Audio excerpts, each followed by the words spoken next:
Olá, um bom dia, a paz do Senhor Jesus. Nesta manhã nós vamos estudar aqui a lição de jovens, lição de número 12, do dia 22/3/2020, que fala sobre o código de ética de Jesus. O texto do dia diz assim: portanto, tudo que vós quereis que os homens vos façam, fazei-o também vós, porque esta é a lei e os profetas. Mateus capítulo 7, versículo de número 12. A síntese diz assim: ser cristão é assumir a radicalidade do discurso de Jesus para si em primeiro lugar. Então, o tema de hoje, o código de ética de Jesus, nós precisamos saber então o que Jesus está querendo ensinar quando fala o autor aqui da revista escreve código de ética, ou seja, ele está dizendo que Jesus ensinou um comportamento moral. Ética é um comportamento moral. Então Jesus, a partir do texto do livro de Mateus, Jesus vai ensinar sobre três tipos, vai falar sobre três situações. Ele vai falar sobre a esmola, ele vai falar sobre a oração e sobre o jejum. E como que nós devemos nos comportar diante dessa situação. O texto bíblico que está em Mateus, capítulo 6, do 1 ao 8 e do 14 ao 18. Vou ler para os irmãos. Guardai-vos de fazer a vossa esmola diante dos homens, para serdes vistos por eles. Aliás, não tereis galardão junto de vosso Pai, que está no céu. Quando, pois, deres esmola, não faça tocar trombeta diante de ti, como fazem os hipócritas nas sinagogas e nas ruas, para serem glorificados pelos homens. Em verdade vos digo que já receberam o seu galardão. Mas quando tu deres esmola, não saiba a tua mão esquerda o que faz a tua direita, para que a tua esmola seja dada ocultamente, e teu Pai que vê em secreto te recompensará publicamente. Versículo 5. E quando orardes, não sejas como os hipócritas, pois se comprazem orar em pé nas sinagogas e nas esquinas das ruas, para serem vistos pelos homens. E em verdade vos digo que já receberam o seu galardão. Mas tu, quando orares, entra no teu aposento e, fechando a porta, ora a teu Pai que vê o que está oculto, e teu Pai que vê o que está oculto te recompensará. E orando, não useis de vãs repetições, como os gentios, que pensam que por muito falarem serão movidos. Não vos assemelheis, pois, a eles, porque o vosso Pai sabe o que vos é necessário antes de vos pedir. Versículo 14. Porque se perdoardes aos homens as suas ofensas, também vosso Pai Celestial vos perdoará a vós. Se, porém, não perdoar aos homens as suas ofensas, também vosso Pai vos não perdoará as vossas ofensas. E quando jejuares, não vos amontoeis, não vos mostreis contristados como os hipócritas, porque desfiguram os seus rostos, para que os homens pareçam que jejuam. Em verdade vos digo que já receberam o seu galardão. Porém tu, quando jejuardes, unge a cabeça, lava o teu rosto, para não pareceres aos homens que jejuas, mas sim ao teu Pai que está oculto. E teu Pai que vê o que está oculto te recompensará. Então Jesus ele vai destacar aqui em Mateus capítulo 6 três tipos de situação ou de comportamento na qual aquele povo vivia naquele tempo. Então é importante a gente observar aqui que Jesus quer ensinar que a gente não deve ser como aquelas pessoas faziam naquele tempo. E a primeira coisa que ele vai falar é sobre a esmola, né?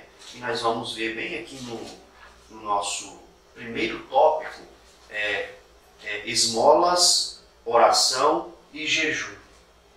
Está aqui. A introdução diz assim: é um consenso entre os especialistas que temos em Mateus 5 a 7, o cerne da mensagem de Jesus à humanidade, o Sermão da Montanha. O Sermão da Montanha pode ser definido como a síntese da teologia prática cristã. De modo absolutamente claro, Jesus aborda as mais diversas questões que dizem respeito ao nosso viver cotidiano.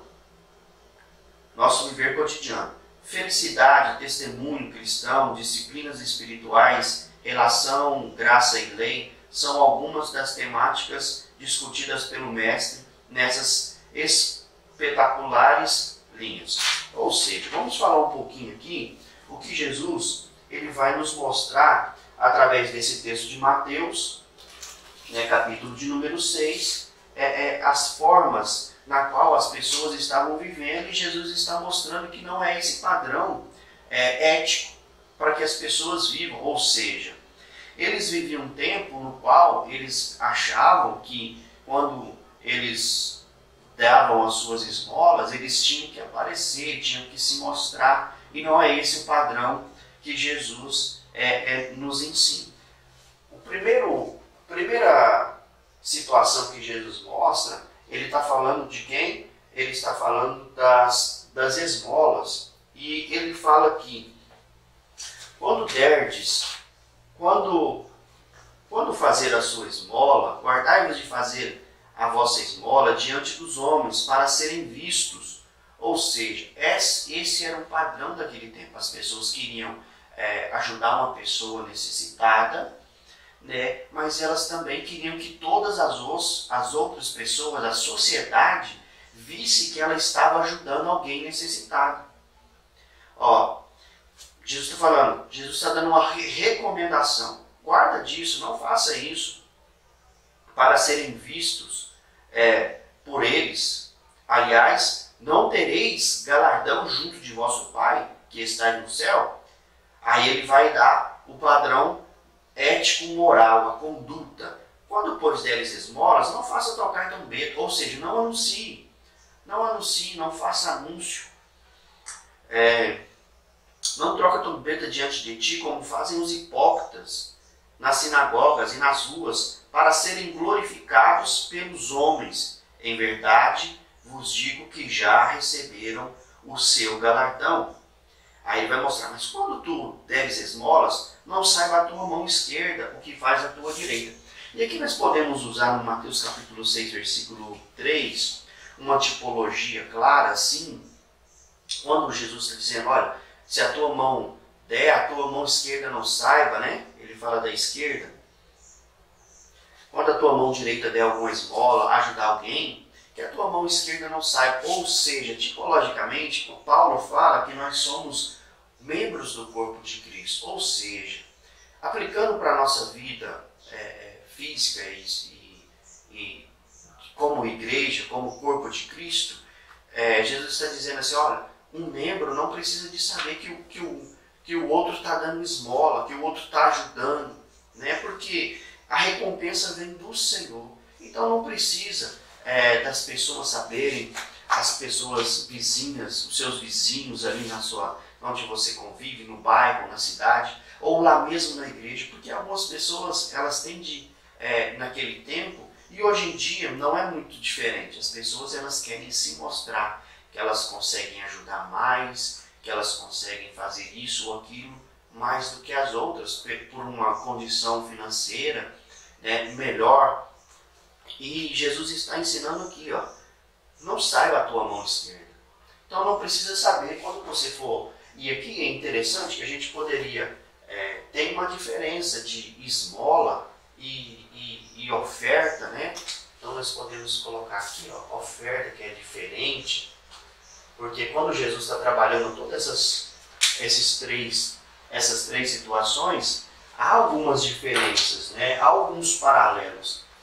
A esmola e a oferta. A oferta, quando nós ofertamos na casa do Senhor, tem uma necessidade de ser oculta ou escondida, não. Porque você está ofertando, você está fazendo de bom grado a Deus, a obra do Senhor. Então, um paralelo, mas eu não quero me destacar sobre a questão da oferta nesse paralelo, eu quero também falar um pouquinho sobre a oração.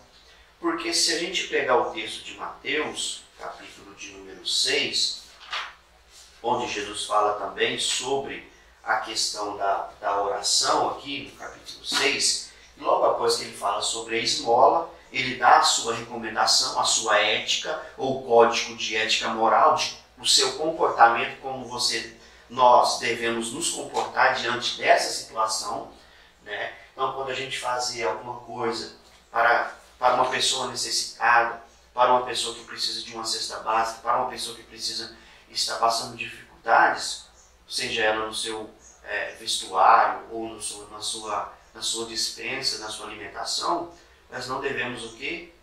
Anunciar os 4 vezes. Eu fiz isso. E a gente vê muito isso, pessoal. Eu fiz isso, eu fiz aquilo, eu fiz aquilo outro, eu ajudei fulano, eu pus o fulano de pé, eu fiz tal coisa para fulano. Jesus não ensina dessa forma.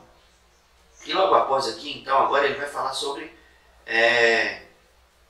no versículo 4, para a gente finalizar a questão da esmola, ele fala: para que a tua esmola fique em secreto, e teu pai que vem em secreto te recompensa publicamente.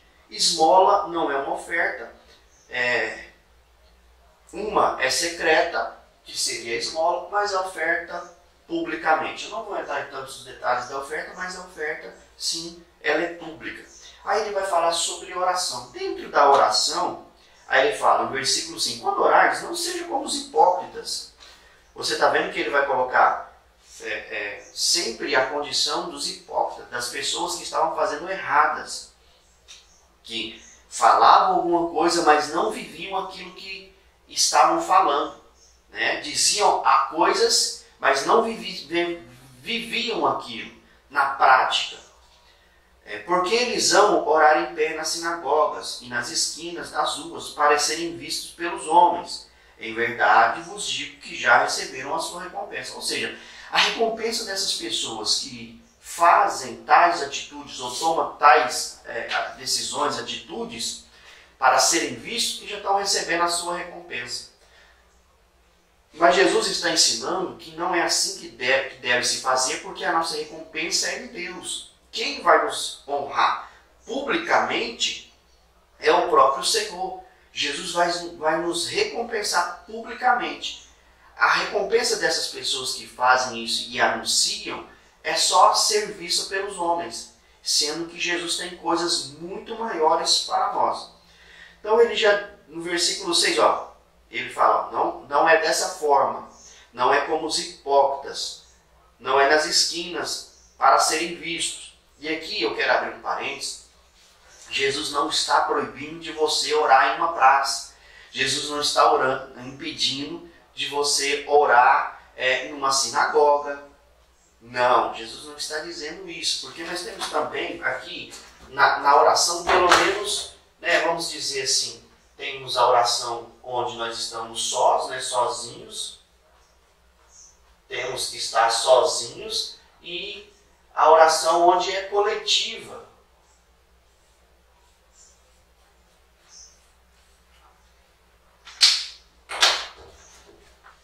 Então, há momentos que nós vamos orar sozinhos, há momentos que nós vamos orar coletivamente. Foi o que Jesus está ensinando aqui. Ele não está dizendo, você não deve orar em uma praça. Essas pessoas nesse tempo que faziam dessa forma, elas queriam chamar a atenção. Eles queriam ser vistos pela sociedade que eram homens de oração. Mas eles não viviam aquilo na sua própria casa. O que nós fazemos ao público, na nossa casa, nós temos que ser o exemplo. Ou seja, se nós vivemos uma vida de oração ao público, na sinagoga, nos templos, nas igrejas, ou seja em uma praça, ou seja em um lugar reservado, ou seja num monte, nós também temos que ter essa conduta de vida dentro da nossa casa. É isso que Jesus estava ensinando. Aí ele vai explicar como que tem que ser. Mas tu, quando orares, entra no teu aposento e, tendo fechado a porta, ora ao teu pai que está em secreto, que está vendo o secreto, e teu pai que vê o secreto te recompensará. Então Jesus está aqui mostrando um tipo de oração, a oração que nós temos que estar só. Há orações que ninguém pode saber o que nós estamos orando ou pedindo, ou às vezes nós estamos confessando algo para o Senhor, às vezes nós estamos pedindo algo para o Senhor que só Deus possa saber. Então é um tipo de oração. Jesus não está com esse texto mostrando que todas as nossas orações elas têm que ser no nosso quarto e em secreto, não. Entendeu? Jesus está ensinando que há alguns tipos de oração. Nós temos exemplos disso na própria Bíblia. Quando Jesus vai para o jardim do Getsemane orar com os seus discípulos, ele sai com os 11, ele deixa 8, anda mais um pouco, deixa 3, porque ali Judas já não está, né? E ele vai mais um pouco à frente, ele vai orar a sós ao Pai. Por quê? A oração a sós é algo mais complexo, vamos dizer assim. Porque a oração coletiva, Jesus ensinou que quando tudo que ligar aqui nessa terra, tudo que duas pessoas concordarem nessa terra, tudo que a gente ligar aqui é ligado no céu. Então por isso que Jesus deixa os seus discípulos ali no jardim do Getsemane, se eu não me engano, Mateus capítulo 26, deixa eu achar o texto aqui para vocês. Mateus capítulo 26.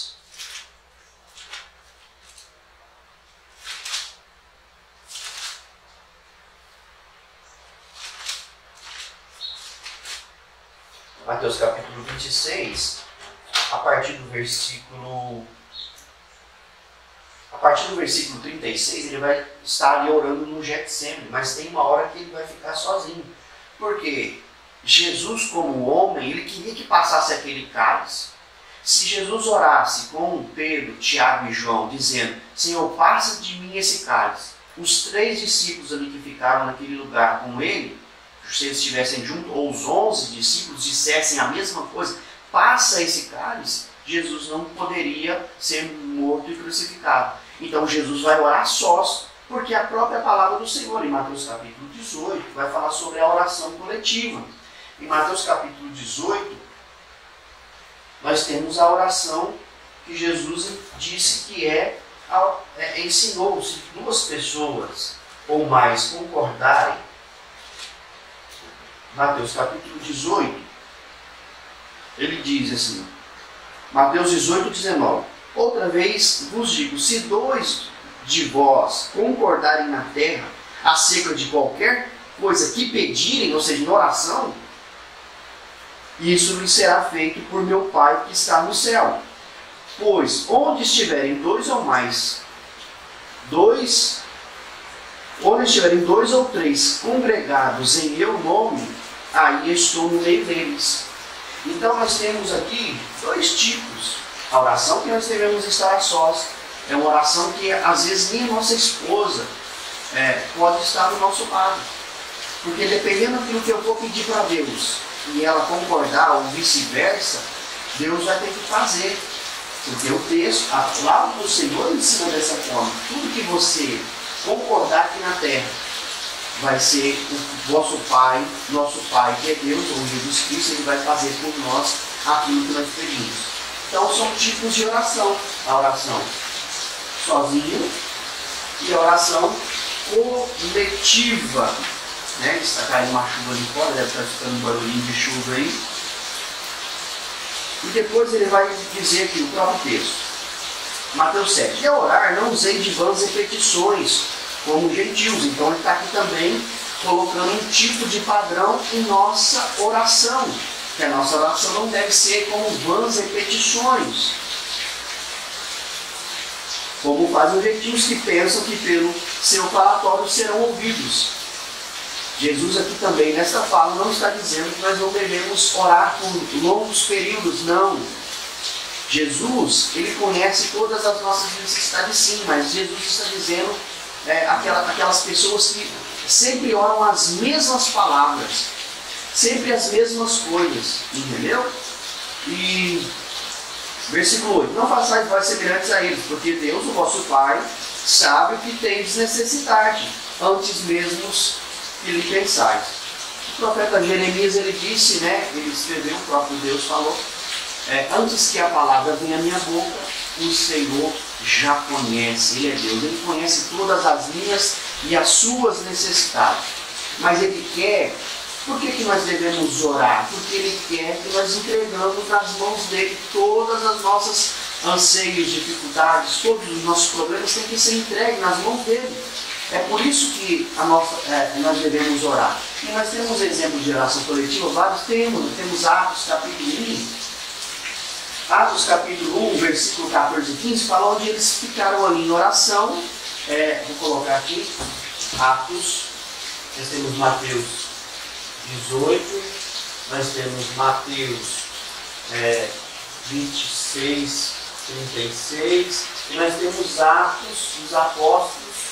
Esse Mateus 26 aqui está aqui, né? Quando ele estava orando sozinho. E nós temos Atos 1, 14 e 15, onde estava ali a igreja reunida em oração, quase 120 pessoas, orando, até que Deus enviou a promessa do Pai, que foi o Espírito Santo, em Atos capítulo 2. Então nós temos a oração coletiva, temos mais exemplos, e temos a oração onde Jesus estava só rogando ao Pai. Nós temos Atos onde Pedro e João foram na hora, se eu não me engano, a hora nona, a hora terceira, na hora da oração, a hora nona, não sei, em Atos capítulo 3,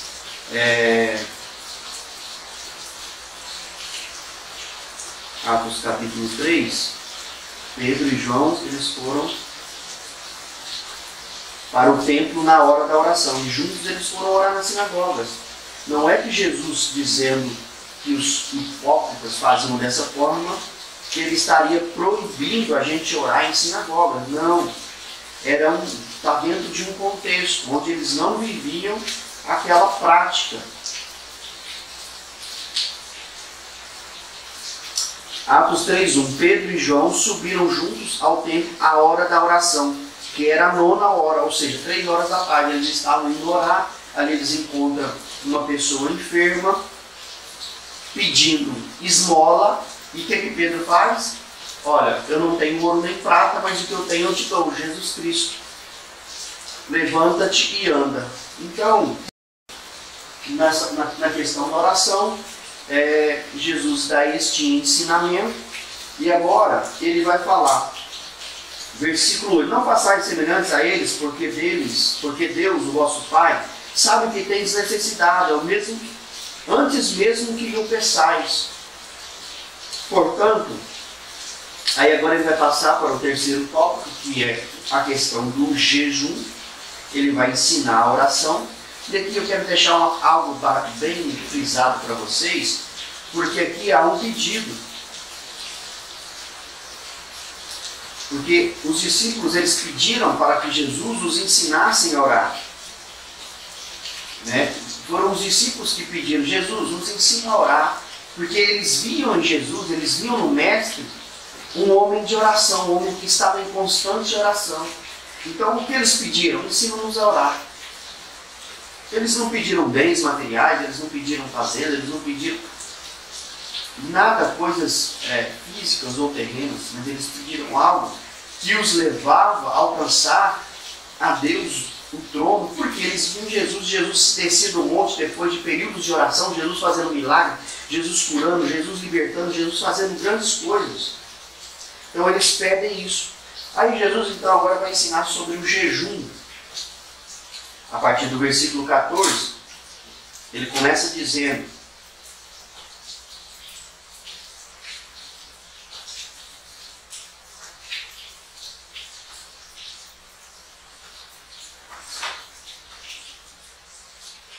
a partir do versículo 14 ele começa dizendo assim, ó: porque se vós perdoardes aos homens as suas ofensas, o vosso Pai Celestial também vos perdoará.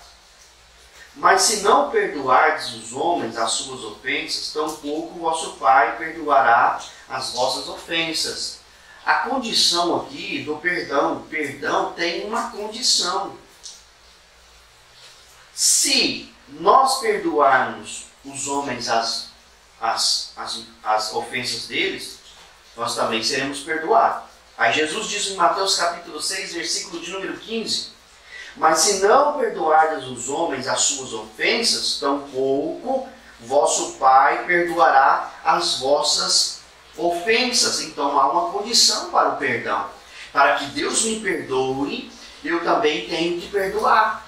Se eu não perdoo, Deus não me perdoa. Isso não torna Deus uma pessoa, não torna Deus injusto, não torna Deus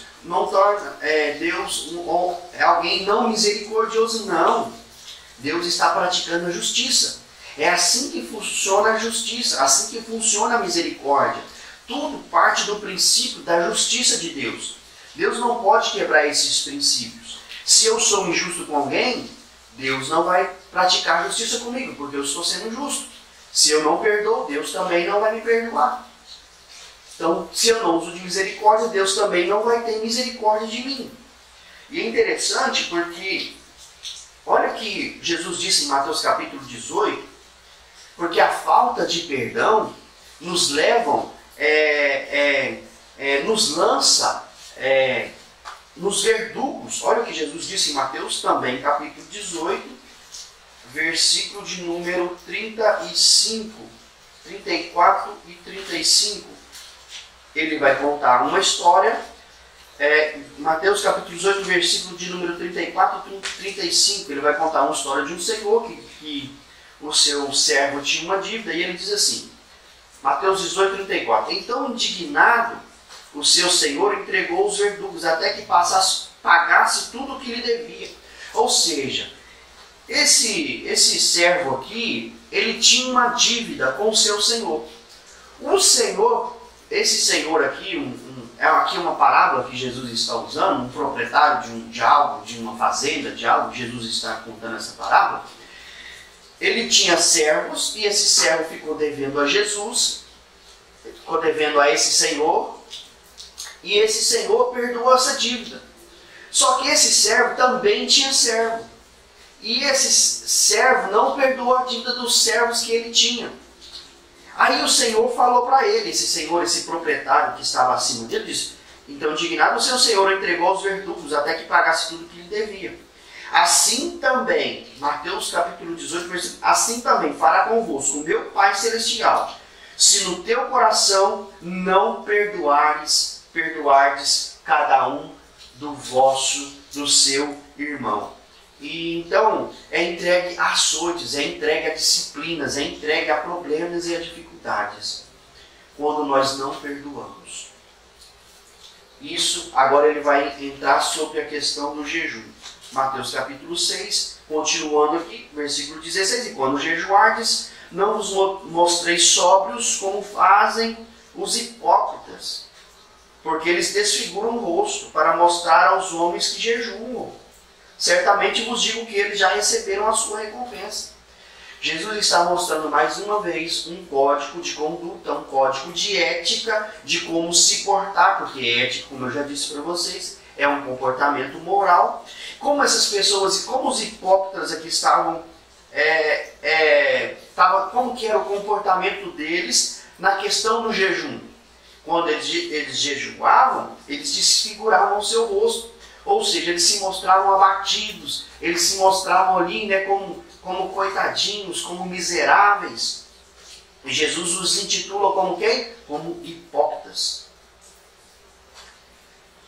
Mas tu, quando jejuardes, aí Jesus vai explicar como que nós temos que fazer. Mas quando jejuardes, unja a tua cabeça e lava o teu rosto, para não mostrar aos homens que jejuais, senão ao teu Pai em secreto, e teu Pai que vê em secreto te dará recompensa publicamente. Então agora ele está falando sobre o quê? Sobre o terceiro ponto aqui, que é o jejum.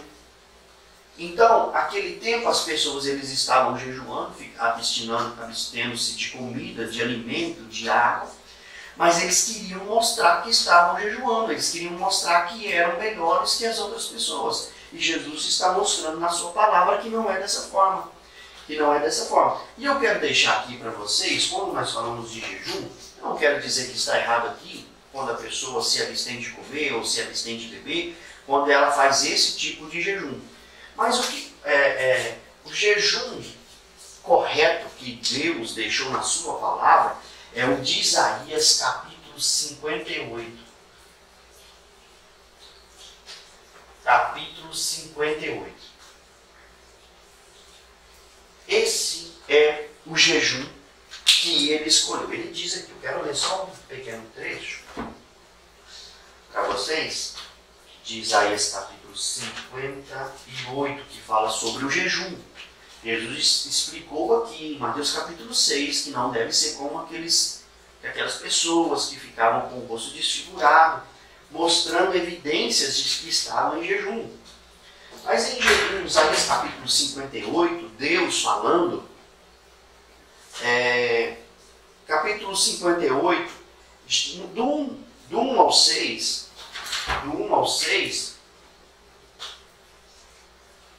o jejum daquelas pessoas lá, o jejum do povo. Do 5.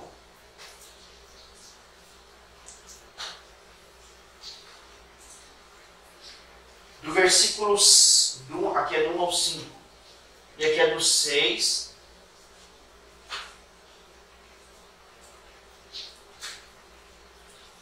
Versículos 6 e 7 de Isaías 58, ele vai explicar, vai dizer aqui, olha o que ele diz. Então, do 1 ao 5, era o jejum que o povo estava fazendo. E Deus vem trazendo uma advertência. Vem no versículo 5. No versículo 5 ele diz assim, seria este o jejum que eu escolheria? Que um dia o homem aflige a sua alma e penda a sua cabeça como junco e se estenda sobre pano de saco e jogue si sobre cinzas? A isto chamarias jejum? E dia aprazível ao Senhor Jeová? Aí no versículo de número 6 e 7 ele vai falar que é o jejum que ele escolheu. Deus escolheu esse jejum. Não estou dizendo aqui que você ficar sem alimentar, sem comer, você está fazendo um jejum errado. Não. Mas diz o profeta Isaías, vai dizer qual que é o jejum. Aí ele diz assim no versículo 6. Não é este, pois, o jejum que eu escolhi, que soltes a ligadura da impiedade, que desprenda as ataduras do jugo, e libertes os oprimidos, e despedace todo o jugo? Não é também que compartilhes o teu pão com o faminto, que recolhas o pobre desterrado em sua casa, e quando vires o nu, o cubras de roupas, e não ocultes daquele que é carne da tua carne? Então este é o jejum que Deus escolheu. Quebrar as ligaduras da impiedade. E o que é? Impiedade é o desprezo. Se eu jejum, se eu largo o meu alimento sem fazer, ou se eu abstenho do meu alimento, mas eu sei que tem uma pessoa necessitada na rua, e tem várias, aqui mesmo na cidade onde nós vivemos, tem várias, e eu sei que essa pessoa está lá, e eu não ajudo, eu a desprezo, eu sei que ela está nua, eu sei que ela está sendo aprisionada por julgos, né?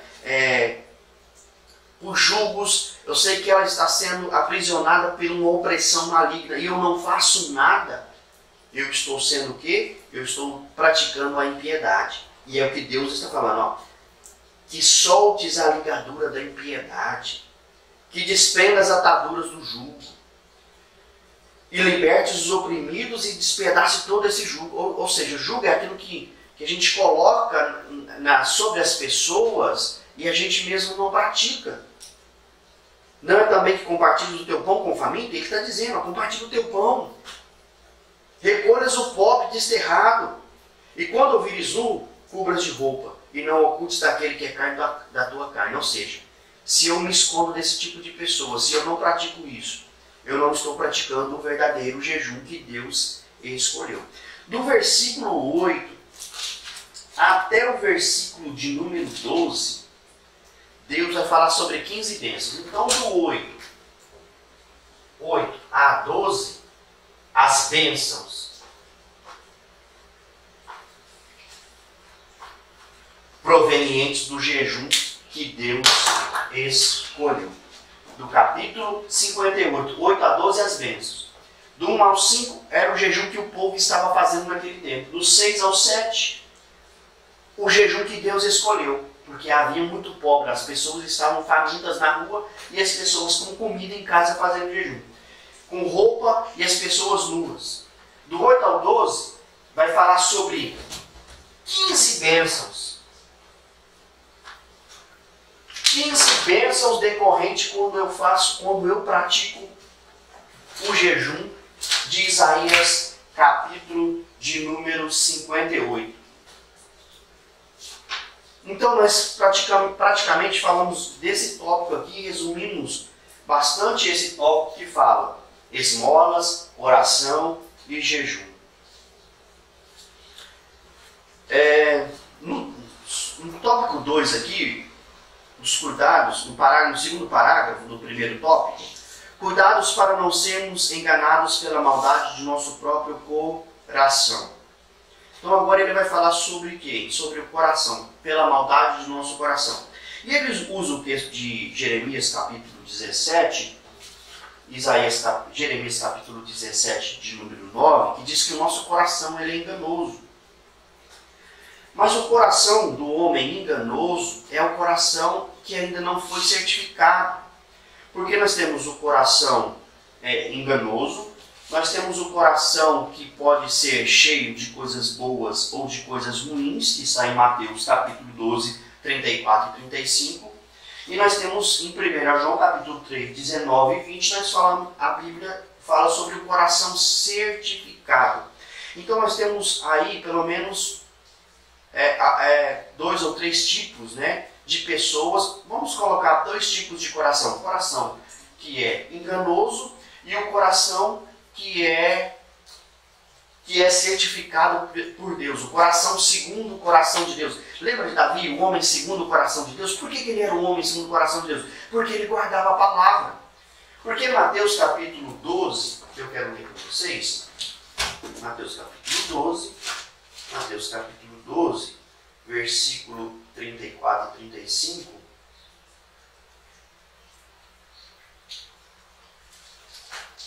Mateus 12, 34 e 35, Jesus vai fazer também uma advertência. Ele diz assim: geração de víboras, como podeis falar coisas boas sendo maus? Porque da abundância do coração fala a boca. Ou seja, Jesus está dizendo, olha, o que tiver no teu coração, a tua boca vai produzir. Tem pessoas que vivem com malícia no seu coração, e o que a boca vai produzir? Malícia. Tem pessoas que têm ódio no coração e a sua boca vão produzir ódio. Tem pessoas que têm rancor e da sua boca vai produzir rancor. Mas se o nosso coração estiver cheio da palavra de Deus, do que a nossa boca vai falar? Do que está cheio do nosso coração. É o que Jesus disse aqui, ó. Porque da abundância do coração fala a boca. O homem bom tira do bom tesouro do teu coração coisas boas. Mas o homem mau, do teu mau tesouro, tira as coisas más. Ou seja, então Jesus está intitulando. Quando o profeta Jeremias diz que o coração é enganoso, ele está dizendo o coração não certificado, da pessoa que ainda não nasceu de novo, da pessoa que ainda não teve o seu coração rompido, que eu já falei para vocês, que a respeito do homem, que o coração do homem é aquele que está aqui, entre a divisa do espírito, alma e corpo. O coração está aqui, nessa divisa, e a palavra de Deus, ele rompe esse coração desse homem, dessa mulher, depois que o Espírito Santo vem habitar, ele ouve a palavra vai enchendo todo ele. Ele rompe esse coração que era enganoso, agora ele passa a ser um coração certificado. Um coração segundo o coração de Deus, conforme o coração de Deus. Ou seja, o coração do homem cheio da palavra, o homem passa a ter um coração conforme, igual o coração de Deus. Ele pensa como Deus. É por isso que o apóstolo Paulo, ele diz que haja em vós o mesmo sentimento que houve em Cristo Jesus. Essa é a importância do coração certificado. Então, o autor aqui escreve dizendo que nós não devemos, temos que tomar cuidado. Agora, o que vai definir o meu coração e o seu coração é o que nós estamos guardando no nosso coração. Se nós guardamos rancor, nosso coração, nossa boca vai falar sobre rancor. Agora, quando eu me envolvo com a palavra, quando eu me envolvo com a adoração a Deus, a minha boca vai proceder sobre isso. Então, são cuidados que ele fala sobre o coração. Agora, ele também fala de uns riscos, outros riscos aqui da espetacularização da fé. Tem pessoas que querem usar esses artifícios para ser um fazedor de shows, né? Ele fala aqui sobre as igrejas shoppings, sobre os pregadores coaching, sobre os pseudos milagres, por técnicas de manipulação de massas e etc. Então tem pessoas que têm vivido o quê? Fazendo um espetáculo. Você hoje pega um telefone, liga ou abre o teu Facebook, tem pessoas com revelação. Tem pessoas aí que com certa forma de manipulação têm enganado muitas pessoas. Por quê? Porque elas não vivenciam a palavra. Elas não buscam para si a palavra, o conhecimento da palavra. E elas se tornam dependentes desses manipuladores, dependentes dessas pessoas, desses enganadores. Então, são riscos que nós passamos e são bem evidentes nos dias de hoje. As pessoas hoje, quantas pessoas não são enganadas? Nós estamos vivendo esse problema agora, essa dificuldade de não poder ter os cultos. E o que acontece? Aí uma pessoa que não se envolve com a palavra, uma pessoa que não vive a palavra, uma pessoa que não medita na palavra do Senhor, uma pessoa que não tem conhecimento nenhum e nunca teve, está tantos anos na igreja, como que ela vai sobreviver agora? Porque agora os cultos são nos lares. E eu tenho que entender o texto, eu tenho que pedir revelação do Espírito Santo, eu tenho que pedir, tenho que ter estudado alguma coisa, para que nós possamos aprender a praticar e a viver e manter firme nesse tempo esse tempo difícil que nós estamos vivendo. Então são os riscos, ele coloca aqui os riscos, os cuidados, bem no primeiro tópico dessas pessoas que têm vivenciado tais situações. Aí no terceiro subtópico, para a gente encerrar, porque é bem no contexto aqui de Mateus capítulo 6, bem no contexto de Mateus capítulo 6, a partir do versículo 19, e é o nosso segundo subtópico da lição, o tesouro no céu. As pessoas, elas estão tão envolvidas nesses últimos tempos com as coisas do mundo, elas estão tão dedicadas às coisas do mundo, elas buscam refúgio nas coisas do mundo, sendo que Jesus não nos ensinou isso. O que Jesus nos ensinou? Que Deus é o nosso refúgio e fortaleza, socorro bem presente na hora da angústia. E pessoas que servem a Deus, estão passando por momentos de angústia, momentos de dificuldade, momentos de tribulação, ao invés de elas se refugiarem em Deus, elas se refugiam nas coisas mundanas, nas coisas do mundo. Elas se refugiam em pessoas mundanas, em pessoas do mundo, que não têm conhecimento da palavra, que não buscam a palavra, que não têm o Espírito Santo. E ele começa esse subtópico dizendo o tesouro no céu.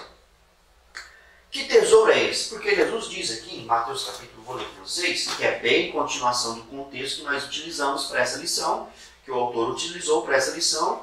Ele, Mateus capítulo 6, 19, não amontoais tesouros para vós sobre a terra, onde a traça e a oxidação consomem, e onde os ladrões arrombam e furtam, mas ajuntai para vós tesouros no céu, onde nem a traça nem a oxidação os corrompem, e onde os ladrões não arrombam nem furtam. Ou seja, o comportamento cristão quanto ao dinheiro e ao sentimento, da mesma forma como um homem trata o dinheiro e as riquezas, também tratará as coisas do sentimento, com avareza ou com pontualidade, com egoísmo ou com honestidade. Versículo 20. Ajuntai para vós tesouros no céu. Abra uma conta no céu. Filipenses capítulo 4, versículo de número... Filipenses capítulo 4, versículo de número 17. não que busque dádiva alguma, mas sim os frutos que abundem em vossa conta. Ou seja, o autor aqui, Jesus mais uma vez está nos ensinando que essas coisas aqui são passageiras, são temporais. Quantas pessoas que não estão presas às rotinas temporais, às coisas temporais? Esse mundo, as coisas do mundo são temporais, são passageiras. Jesus disse, passarão os céus e a terra, mas as minhas palavras permanecem para sempre. Então, onde nós devemos guardar o nosso tesouro? E que tesouro é esse? Aí ele vai falar aqui, o autor vai falar. Ao refletir sobre as nossas relações de prioridade e necessidade com relação àquilo que desejamos, Jesus ensina-nos sobre como devemos entesourar, isto é, a maneira pela qual devemos administrar os nossos bens e desejos. Esses ensinamentos de Jesus nunca foram tão atuais como hoje, nessa sociedade consumista e imediatista em que vivemos. Ao lermos as palavras do Mestre, certamente poderemos aprender a lidar com os nossos sonhos com mais sabedoria. Afinal de contas, até em sonho e palavras devemos ter prudências. Eclesiastes capítulo 5, versículo 7. Devemos, em primeiro lugar, levar em consideração que ao falar desses tesouros, Jesus não está referindo-se apenas a bens materiais, e sim de tudo aquilo que se torna prioridade e destaque, o centro das atenções em nossas vidas. O que tem sido prioridade para você? O que tem estado em destaque para você?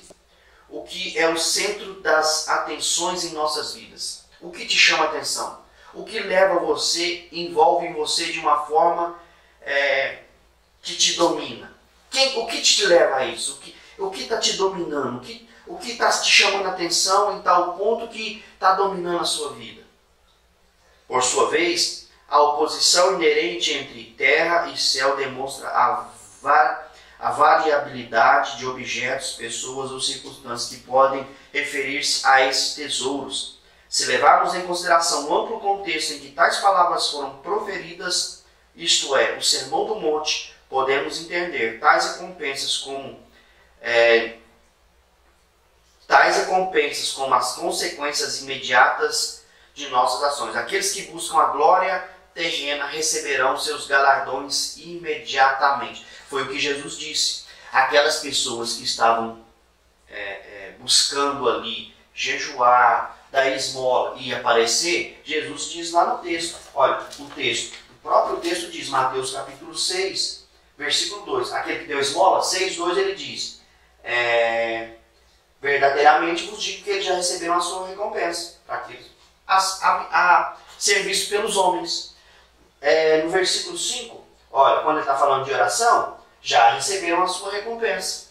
No versículo de número 16, quando jejuardes, certamente vos digo que eles já receberam a sua recompensa. Então, nós não esperamos recompensas de homens, nós esperamos tapinha nas costas de homem, não. A nossa recompensa é do céu. Nós fazemos para o Senhor. E o autor coloca aqui, eu quero voltar um pouquinho, ele faz uma pergunta.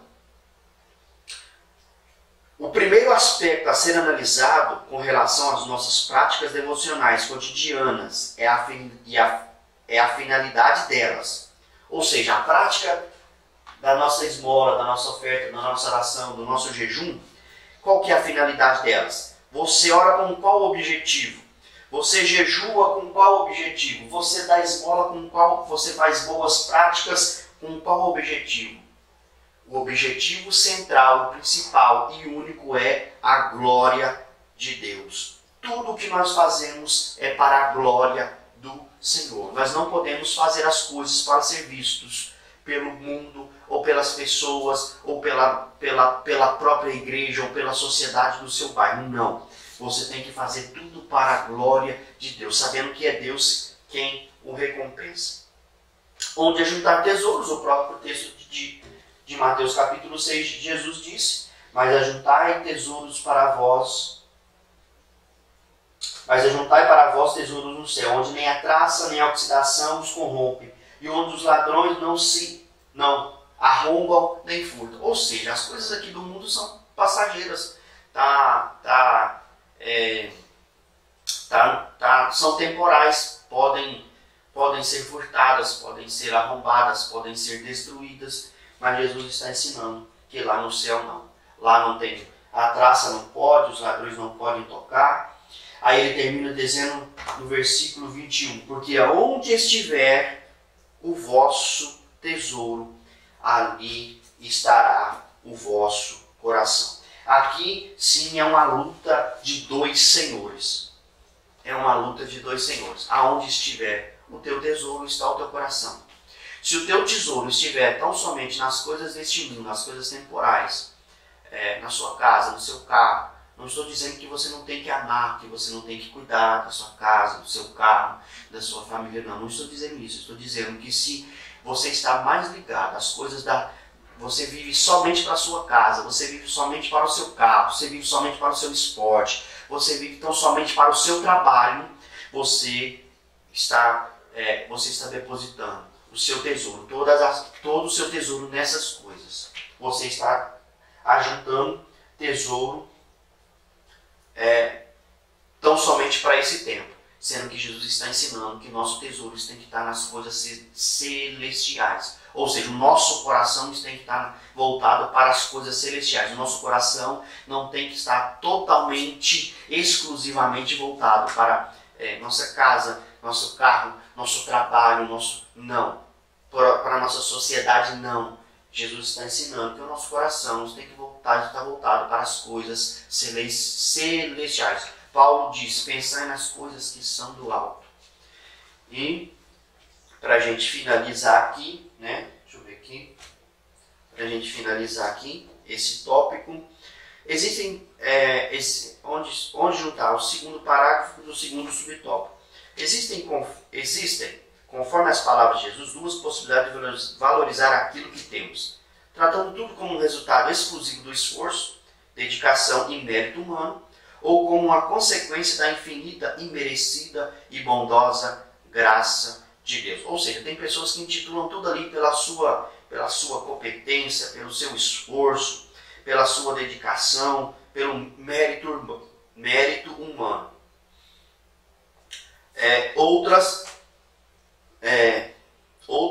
Outras pessoas já entendem que é tudo pela infinita, imerecida e bondosa graça de Jesus Cristo. O mestre traduz a diferença entre essas alternativas através da oposição em tesourar na terra ou em tesourar no céu. Em outros momentos dos evangelhos, Jesus reprova a mentalidade terrena que atribui apenas a capacidade humana às conquistas que alcançamos. Vou ler de novo. Em outros momentos dos evangelhos, Jesus reprova a mentalidade terrena que atribui apenas a capacidade humana às conquistas que alcançamos. Lucas capítulo 12, 16 ao 21. Deixa eu ler esse texto com vocês. Lucas capítulo 12.